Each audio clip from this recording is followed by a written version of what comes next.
And welcome back to the Constitutionals Podcast. I'm your host, Chad White. If you didn't know, this is the premier podcast for the website, cpluscomedy.com. Like I just said, it's a website.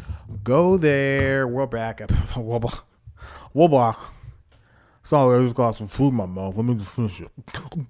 We're back with episode 180, I believe.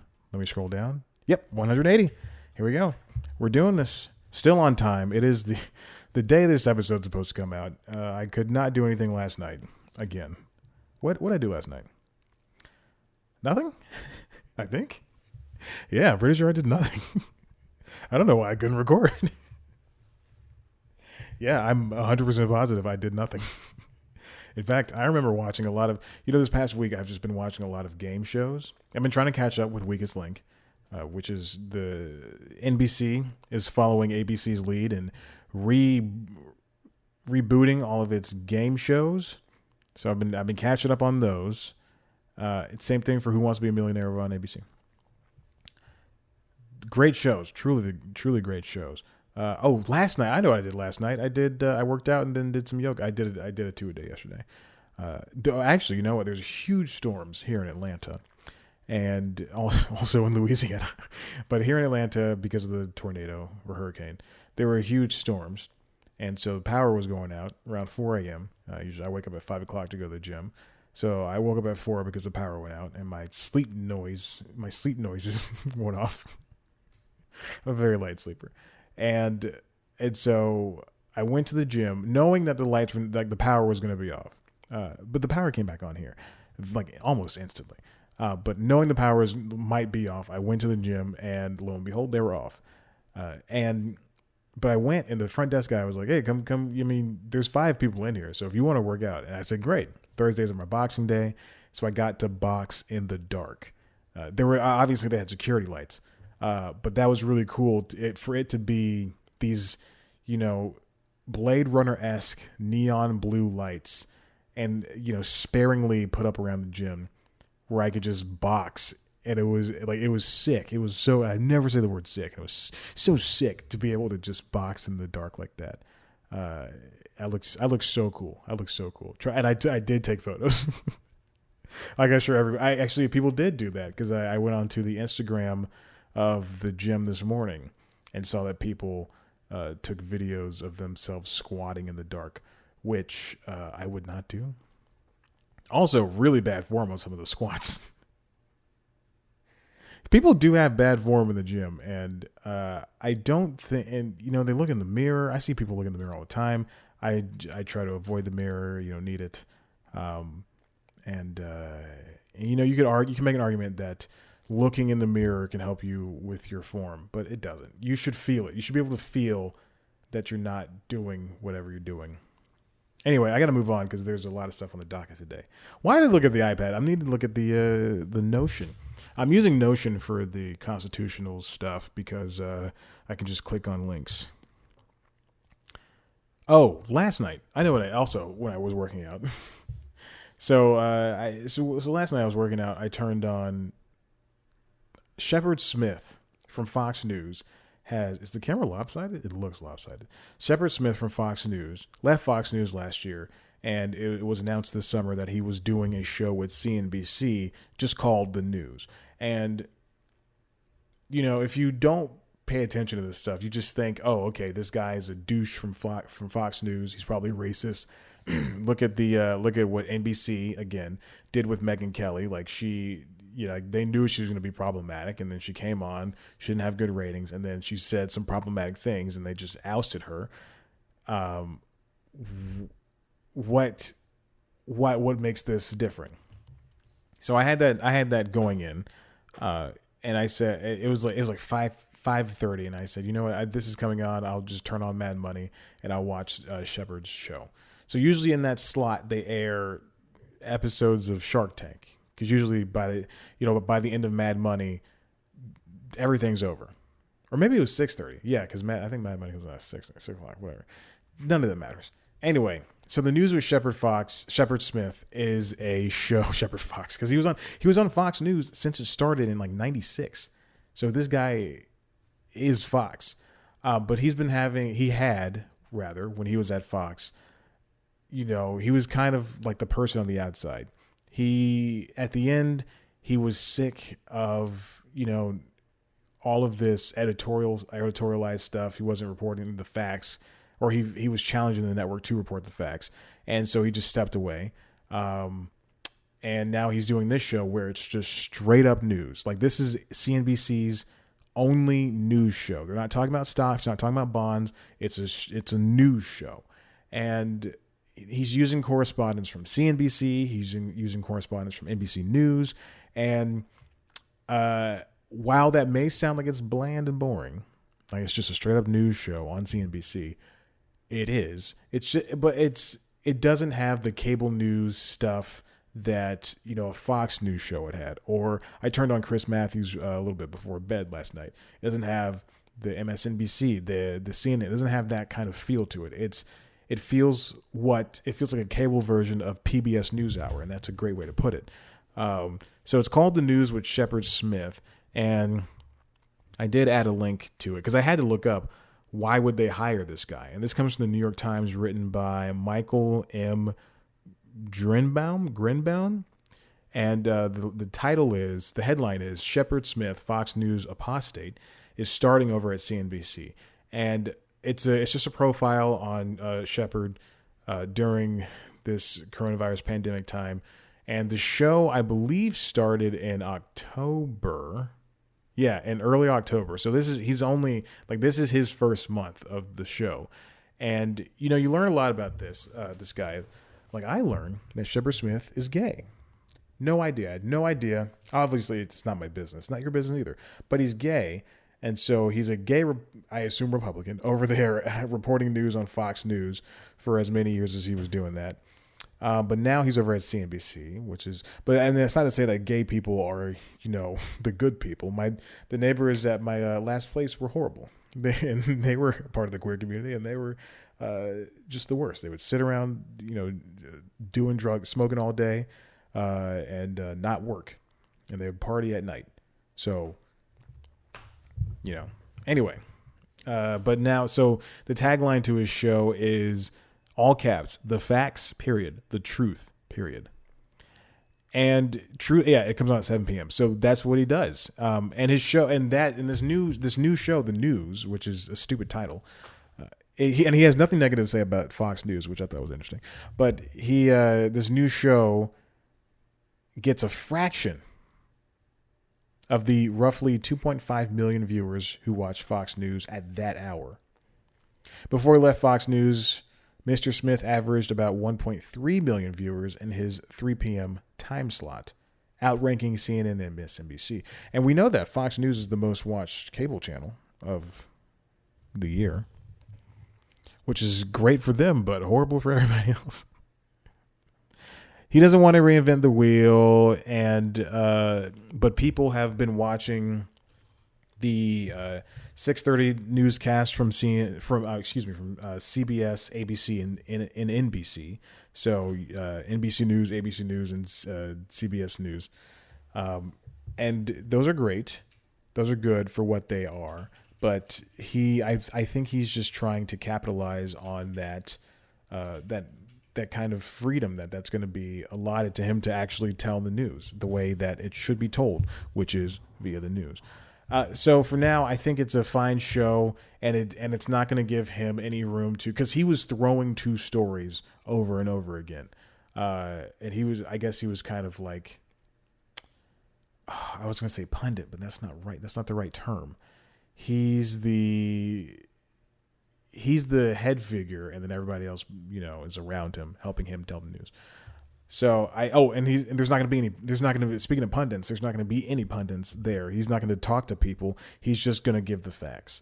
So that's a nice thing to have. We'll see how this turns out. I mean, I never watched his obviously I don't watch Fox News. In fact, on YouTube TV, I blank out all the Fox channels except for Fox Broadcasting Network and the sports. But other than that, I just, and FXX. Well, that's not owned by Fox. Anyway, so it's so stupid. But I there's no opening for him to end up with a Megyn Kelly moment like she had on Today's Show, where she said her during her Today Hour and hers. I know she had also had a Sunday morning show, which I completely forgot about. But I remember the Today Hour, which was the third hour or fourth hour she had, and she said it was the blackface argument. And I mean, we knew, she had those types of thoughts. I just think the problem is that, when you hire these people who you think are going to be, and the president of CNBC said he hired him just so we can have a different voice on the network, which is fine, whatever that means. But, when you hire these people, they're eventually going to speak their mind because they were allowed to do that on their previous network, on the prior network. So, that's what happens with that. Let's get to one more thing. Since we're on the news, we're on the politics section of this show. Let's talk about, this comes from the Hollywood Reporter. Study, LeBron James cited as most influential celebrity in the 2020 election, written by Chris Gardner. The survey comes from Whitman Insight Strategies and MRC Data in partnership with Disco. Measure the intersection of entertainment, influence, and politics among 1,103 likely voters. Now, it might not seem like enough, but that's generally how it goes. Overall, 12% of the voters reported that an entertainer or athlete influenced their thinking regarding the election. Influence is high with black voters, with 28%, Hispanic Latino voters at 20%, LGBTQ, 17%, Gen Z and millennials, both at 17%. And obviously people can be swayed by what somebody says. Look at what LeBron James, obviously, Kim Kardashian, even the president. Even whenever he says something, as many people follow him, he's gonna have 500,000 likes or what have you. So it makes sense that somebody like LeBron James, who can stand as a figurehead for his part of the industry, which is basketball, which is sports in general. He can stand as a figurehead for his part of the industry, and same thing for Megan Rapinoe. These people can come out and say something, and people will take it and run with it and agree or disagree, whatever that may be. But I do, seeing something like this. And then seeing, I learned that today Lil Wayne is a Trump supporter, or I guess he's working with Trump. Same thing for Ice Cube, 50 Cent, even Brett Favre, I saw, voted for Trump. So I can't like Brett Favre anymore. It's not that he's a Republican, it's that he voted for Trump. And that's a whole thing, whole separate deal. But then, seeing all this stuff, no matter what kind of good you're doing, I am holding a grudge. LeBron James, earlier, a couple of months ago, when they were thinking about shutting down the basketball season again because there was another police shooting of a person of color, LeBron said in closed-door meetings with the players, I already got mine, as saying that he's already has his money. And that's going to stick in the back of my head. Every single time something happens to LeBron, no matter what good he does, it's always going to stick in the back of my mind. But it makes sense that LeBron is the person right now that is the most influential. He's one of the best sports players in the world. You can, even if Dwayne, because, Dwayne Johnson, yes, he has that reach. Yes, he can be the highest paid actor, but LeBron he goes beyond party lines. Insane. Kanye West, apparently. Oh my gosh, what? We're rounding out the top 10 favorable names: Reese Witherspoon, Alicia Keys, Leonardo DiCaprio, Neil Patrick Harris, John Legend, Dr. Anthony Fauci, the Fauci, Robert De Niro, and Chris Evans. I don't like that guy either. Ask me why I don't like Chris Evans. I will not say it on a podcast, but there's a reason. The bottom of the list, receiving a majority of unfavorable votes for Trump: Kylie Jenner, Kanye West, Mitch McConnell, and Kim Kardashian. What? All right. Listen, let's go to break. When we come back, we'll get some other news. So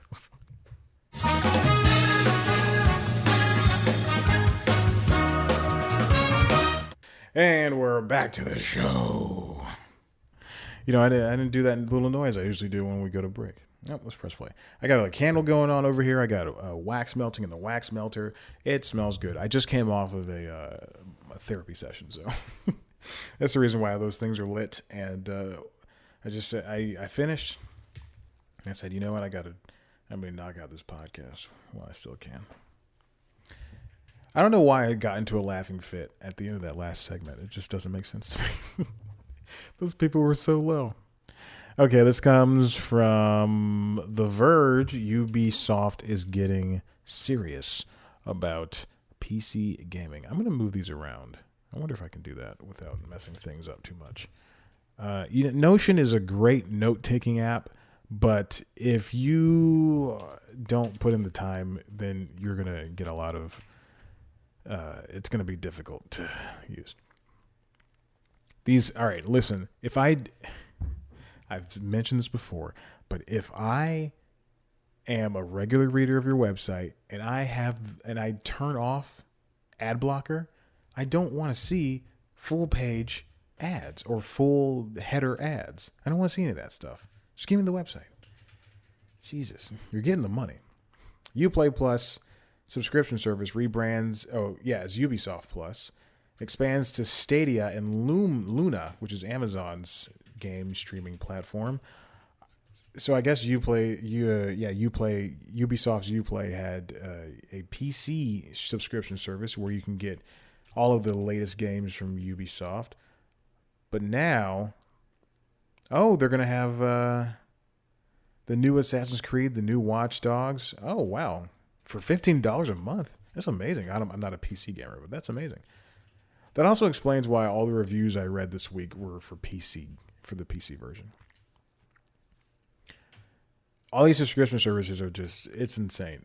It's not cloud streaming, but the Google Stadia and the Amazon Luna one are cloud streaming. But the PC version, you'd have access to the game via your PC itself. You just download all the gigabytes itself. Ubisoft Plus will be separate from Luna and Stadia's existing Stadia Pro subscription and Luna Plus channel. That makes sense. Meaning that at least for the beta, that same $15 per month will give you access to a wide variety of cloud streaming games right from the start. So you pay those Amazon or Google the $15, and then you pay another $15, and then you'll have all the games you can want from Ubisoft. Furthermore, Ubisoft is promising that it'll have cross progression for a variety of games offered through Ubisoft Plus. I wonder if, EA Play, which is now being folded on Xbox at least into Game Pass, and then also you can get EA Play on PC, and you can just via Game Pass, but you can also get it on PlayStation. For $5 a month, you get all the access to all these EA games, but you only get the newer games, like that newest Star Wars game. You'd only be able to play the first couple of hours. I wonder, and then we have Game Pass, and then PlayStation Now, and then even PlayStation Plus and Xbox Live Gold. I wonder if gaming is going to go the way of, it won't, but if it would go the way of watching television, whereas you're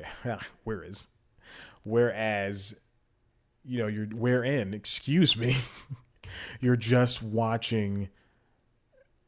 You're paying a certain amount of money to a streaming platform, and you're watching only those shows on that streaming platform. Interesting. Oh, because Apple Arcade too, and then Google Play Plus or whatever that is. Oh my gosh, there's so many subscription services. Says the guy who pays for all of the major video ones. I gotta get my shows. The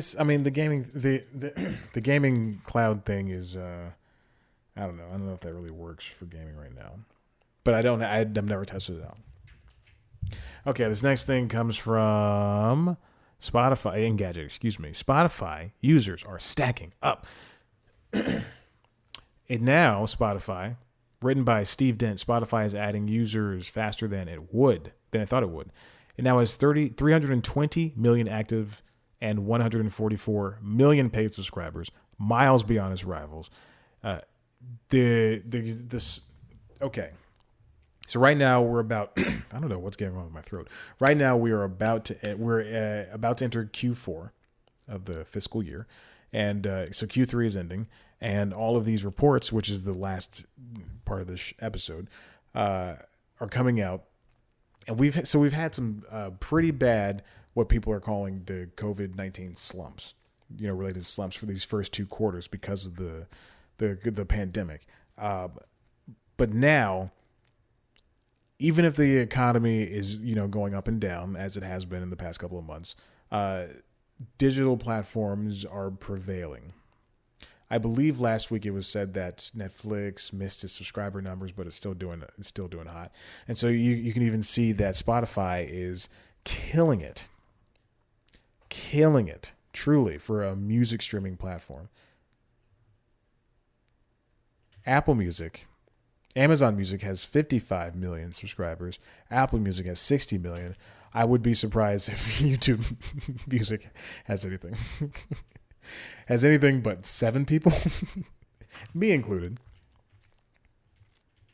And it's shelling out the money in order to have these subscribers. I mean, on top of the music stuff, it's got the podcasting stuff, and now it's introducing, those weird videos that they're doing. I don't know. I think they're doing music videos, but yeah, and maybe video podcasts. But they're paying money for Joe Rogan's podcast, and they bought Gimlet, and so they're really investing in the audio future of themselves. Spotify said music releases were up 13% over the last quarter. Taylor Swift's Folklore, which is a very good album, set a record for the most first-day streams by a female artist. I don't know why I did qualify like that. The company now counts 1.9 million podcasts, up 19%, including this show. Including exclusive from Michelle Obama, Kim Kardashian, Joe Rogan. Spotify is the best. It's a convoluted app, but it's the best streaming music streaming platform. But now we're gonna have, especially with Apple coming out with Apple One. I believe today's the first day you can get Apple One, which is their bundle program where you can get Apple TV Plus and Apple Music and Apple Arcade and Apple iCloud. And, starting at $15 a month, you could get all that stuff for just $15 instead of paying, $5 individually for all of them. So, yeah, I can see Apple cannibalizing some of Spotify's user base, but I don't see anybody making the jump from, if they've invested their time into one platform, I don't see them going into another one. Like, I see people, talk about leaving YouTube Music to go to Spotify, but chances are you already had a Spotify account already set up. I know. Every couple of weeks, I go, I get some of I make sure my albums are on parity, not my playlist because that's insane, but I make sure my albums are on parity with each other. Last week, both Spotify and YouTube Music, I added Bruce Springsteen's "Letter to You," just to make sure it's on both. All right, let's move on. Speaking of streaming services, Netflix is raising its prices $1, as they usually do every single year, and people don't even freak out about this. Julia Alexander, Netflix is raising the price of its most popular plan to $14 today. Premium tier increasing to $18 per month. So if you want to get the 4K streaming and multiple devices, you pay $18. If you want to get HD streaming and 2 devices, you'll pay $14. It's a $1 increase. They've been doing this for years, and they can afford to do it, even though they are losing money hand over foot and they're spending money hand over foot. You're still gonna use Netflix. I'm still gonna use Netflix, and they're still gonna get users. They're still gonna get credit, from investors and everything. So, this means nothing in the long run. You're still gonna pay for it. At some point, I guarantee Netflix is gonna be $20 a month, and that'll be the base tier. I guarantee it. And it's funny because analysts, when HBO Max came out, analysts said that $15 a month was too much. But I believe I have a story that says HBO Max. No, I don't have a story. I saw a story that HBO Max had. Oh my god, I just closed that tab. HBO Max had 22 million subscribers or something like that. I just think it's not gonna be a point where Netflix is too big. I don't think. I think because I think it's just so easy and simple, and the name is just so synonymous with, you know, God, I hate this, quality content. Analyst Ross Beans, who covers Netflix for eMarketer, told The Verge that Netflix is still underpriced. He added that people get, quote, a lot of value for not a lot of money. And it's because all of these different factors, and with Netflix becoming an even more central streaming service in people's lives in a pandemic, that Netflix could ask for an extra dollar per month and people would pay. Again, $20 is not going to be insane. Trust me. Let's move on. Peacock's subscribers surge. YouTube TV subscribers top 3 million. But let's see these Peacock subscribers. The 22 million wasn't for HBO Max. It was for Peacock. So Comcast did have profits drop, but they also did have a bunch of subscribers to Peacock. There's no telling how many of them are paying. Also, they canceled the Brave New World show, which was not received well, apparently. I saw one episode, and I said, I'm good. Cable networks revenue dipped 1.3%. Home entertainment revenue surged 49%, mostly because of Trolls World Tour. Content licensing rose. So so Comcast did all right, but mostly because of the digital stuff. Tube filter. YouTube hits $5 billion in ad revenue. God, don't have a fucking an ad revenue of $30 million. I'll have to bleep that. I'm not going to. And music subscribers in Q3. So YouTube TV has a bunch of subscribers, which is good. And YouTube Music is doing hot. I'm trying to find the numbers for YouTube TV. So 3 million YouTube TV subscribers. I'm one of them, and 30 million paying premium and music subscribers. 35 million counting those currently on free trials. Great. So they are roughly half of what Apple Music is, and that is roughly a third of what Spotify is, or 2/3 of what Spotify is. Google did take a hit, like YouTube, because of in the second quarter because of the pandemic, and it's its very first year-over-year decline in revenue. Interesting, but they're building. And if Google was smart, they would. Thank you. I've got a brain the size of a planet. Okay, you're welcome. Thank you. But if it was smart, they would. So polite. But if it was smart, it would stick with stuff. The company always drops stuff left and right. They'll get halfway into something and they'll stop, like a product or a service, which is annoying, to say the least. And then IMAX earnings were down $47 million in the third quarter. This comes from the Wrap written by Tony Maglio.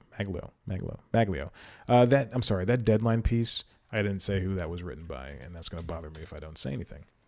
That Deadline piece was written by Jill Goldsmith. So this is from the Wrap, Tony Maglio. IMAX lost $47 million in the third quarter. We know why, because of the pandemic, and it's just a constant.